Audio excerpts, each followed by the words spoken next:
To understand what the Assembly of First Nations is, the first thing you need to know is that it is not a government. The AFN is an advocacy organization for First Nations peoples.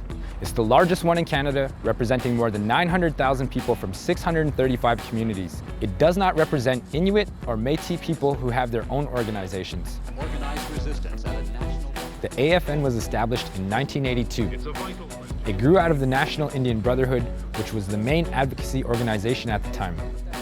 The Indian Brotherhood lobbied against policy changes like the 1969 White Paper, but there were concerns that the Indian Brotherhood, based on regional representation, didn't speak for individual First Nations. So the AFN was formed to make sure that each First Nation had a voice.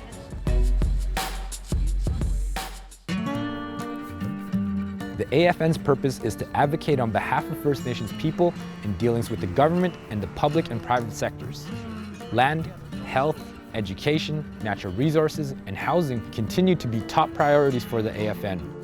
It coordinates discussions and provides analysis on legislation and policy, and it lobbies for action on national issues like the legacy of residential schools and the rates of missing and murdered Indigenous women and girls.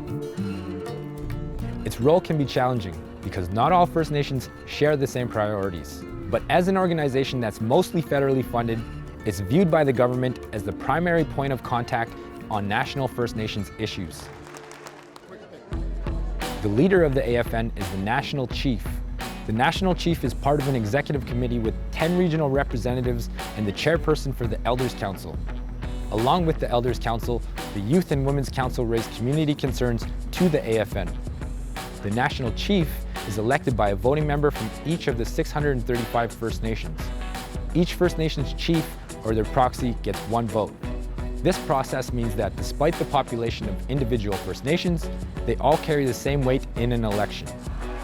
In order to win the 3-year term, the National Chief needs to win 60% of the vote.